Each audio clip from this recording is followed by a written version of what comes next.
Halo adik-adik, selamat pagi. Apa kabar? Bapak harap sehat-sehat selalu ya. Nah, hari ini adik-adik kita belajar seperti biasanya ya.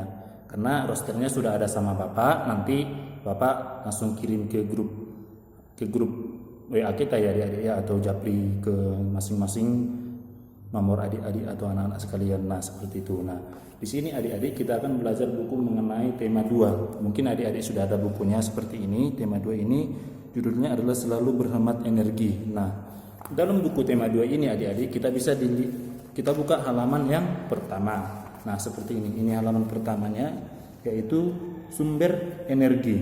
Kita akan mempelajari sumber energi. Nah, tahukah adik-adik apa itu sumber energi yang paling besar di bumi ini? Nah, saya rasa pasti semua menjawab matahari kan gitu seperti itu. Nah, karena matahari itu menyediakan sumber yang sangat bermanfaat bagi makhluk hidup. Nah, makhluk hidup itu ada manusia, ada hewan, dan ada tumbuhan seperti itu ya adik-adik ya. Ingat, makhluk hidup itu ada manusia, yang kedua hewan, yang ketiga tumbuhan seperti itu. Nah, di sini adik-adik, kenapa dikatakan matahari menyediakan sumber energi yang sangat besar? Karena di sini matahari itu sangat bermanfaat bagi makhluk hidup seperti itu. Nah, di sini ada dua sumber yang dihasilkan oleh matahari, yaitu ada energi panas dan energi cahaya. Nah, seperti yang Bapak bilang tadi, energi matahari sangat dibutuhkan oleh manusia. Nah, bisa kita lihat di sini adik-adik di gambar yang pertama. Di sini ada ayah, ada ibu, ada anak, ada pakaian, ada pohon, dan ada matahari. Nah, matahari ini sangat bermanfaat bagi mereka semua, bagi pohon, bagi si ayah, bagi si ibu, dan bagi si anak. Nah, di sini matahari itu untuk si ayah sedang berolahraga kan seperti itu. Dia menghasilkan energi menghasilkan oksigen, memberikan oksigen kepada si ayah sehingga dapat berolahraga. Dan bagi si ibu yang menjemur pakaian, itu energi matahari ini menyediakan energi panas. Nah, tujuan dari energi panas ini adik-adik adalah untuk mengeringkan baju yang dijemur oleh si ibu. Dan bagi si anak, energi ini sangat bermanfaat. Nah, mungkin adik-adik juga pernah lihat di dalam kehidupan sehari-hari, pasti ada orang tua yang sedang menjemur atau berjemur dengan anaknya sendiri. Nah, tujuan dari berjemur itu adalah adik-adik itu untuk menyediakan vitamin bagi si anak. Nah, seperti itu.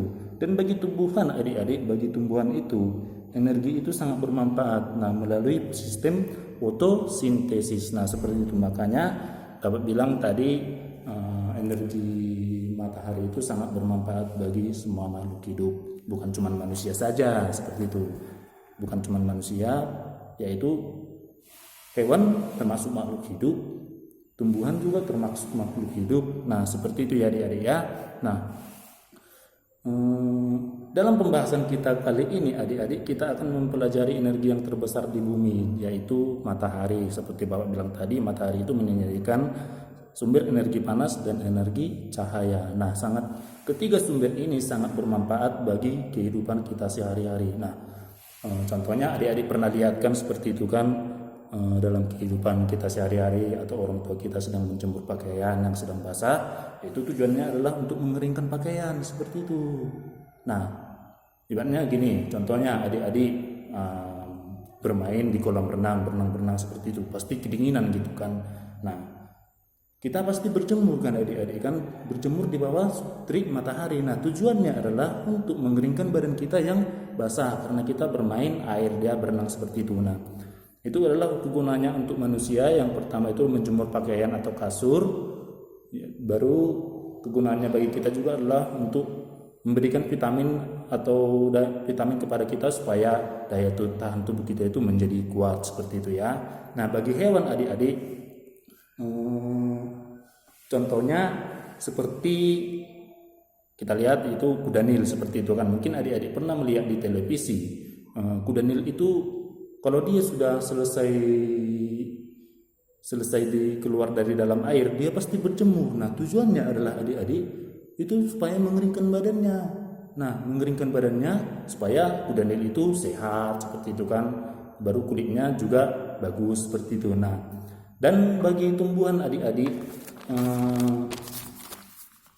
kegunaan matahari itu sangat penting bagi tumbuhan, yaitu menyediakan sumber vitamin.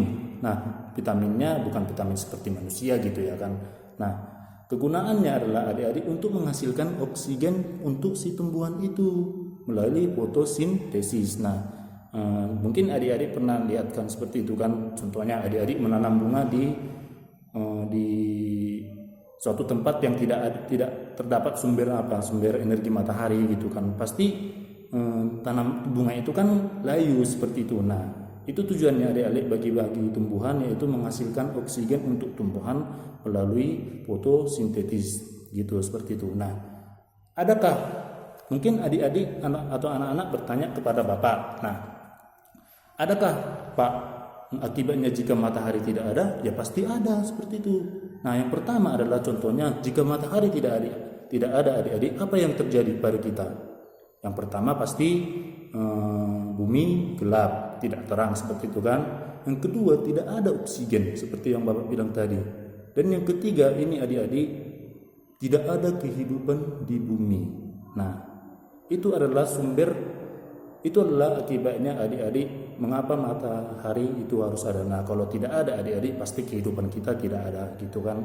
Kita tidak punya kehidupan. Nah, seperti itu. Nah, di sini adik-adik, dalam pembelajaran kita ini kita mempelajari yaitu sumber energi yang paling besar di bumi, seperti Bapak bilang itu matahari kan, seperti itu. Nah, itu adalah pelajarannya adik-adik. Nah, seperti itu ya. Dan di sini saya kira adik-adik semua paham itu apa itu sumber energi yang terbesar di bumi yang Bapak bilang tadi, matahari kan gitu kan. Kegunaannya bagi makhluk hidup apa, seperti itu. Nah, yang pertama itu kegunaannya bagi manusia yaitu untuk menjemur pakaian. Dan yang kedua yaitu bagi hewan, seperti kita Bapak bilang tadi, bagi seperti badak gitu kan atau kuda nil, pasti dia selesai langsung berjemur gitu. Dan yang ketiga adalah bagi tumbuhan, apa itu manfaat energi bagi sumber energi matahari bagi tumbuhan, yaitu untuk menghasilkan oksigen melalui fotosintesis. Nah, seperti itu. Saya harap anak-anak semua mengerti apa yang Bapak sampaikan pada hari ini dan bisa juga dipelajari di rumah masing-masing, seperti itu ya. Nah, sampai di sini pembelajaran kita anak-anak. Saya Bapak harap semua mengerti gitu ya. Dan di sini nanti Bapak akan fotokan materi yang akan kita bahas mengenai sumber energi ini kepada anak-anak. Dan di sini juga Bapak sudah buat soal, yaitu 5 soal tentang energi gitu. Nah, nanti 5 soal ini, tugasnya ini dikerjakan di rumah ya adik-adik ya. Dan paling lama besok Bapak kumpul tugasnya, seperti itu ya. Oke, sekian dari pembelajaran Bapak. Terima kasih.